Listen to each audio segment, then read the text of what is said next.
Chapter 104. The Passing Away of the Three. When Yudhisthira at last gave his consent for Dhritarashtra's retirement to the forest, Dhritarashtra and Gandhari went back to their residence and broke their fast. Kunti sat with Gandhari, and they ate together.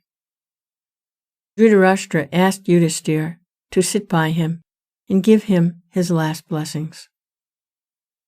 Then the old man stepped out, and with his hand resting on Gandhari's shoulder, slowly walked out of the city on his journey to the forest.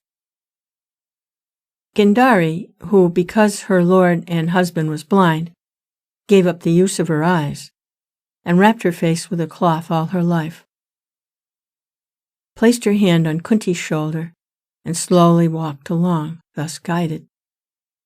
Kunti had decided in her mind to go with Gandhari to the forest. As she walked on, she was speaking to Yudhisthira. Son, do not ever let your speech be angry when you speak to Sahadev.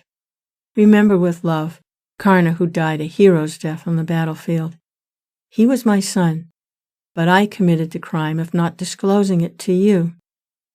Look after Draupadi with unfailing tenderness.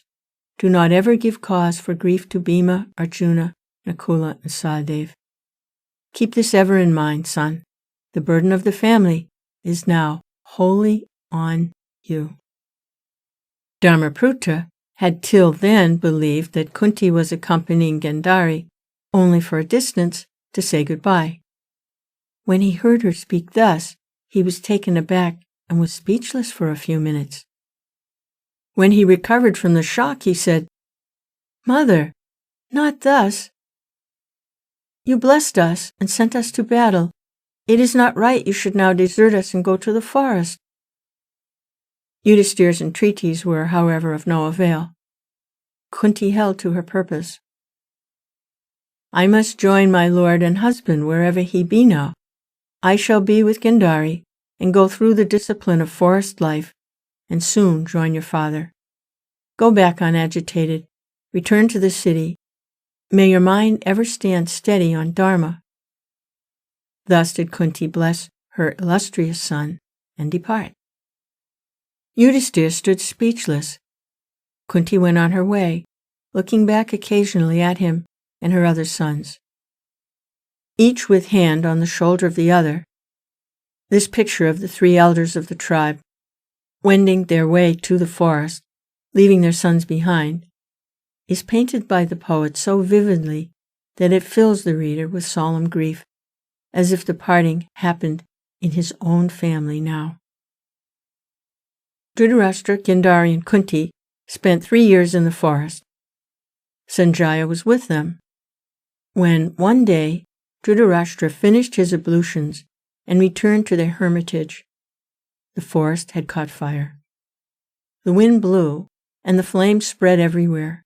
The deer and the wild boars ran in herds hither and thither, and rushed madly to the pools. Dhritarashtra told Sanjaya, This fire will envelop us all. You had better save yourself. Saying this, the blind old king, Gandhari with her eyes blindfolded, and Kunti sat down on the ground, the three of them facing eastwards in yoga posture, and calmly gave themselves up to the flames.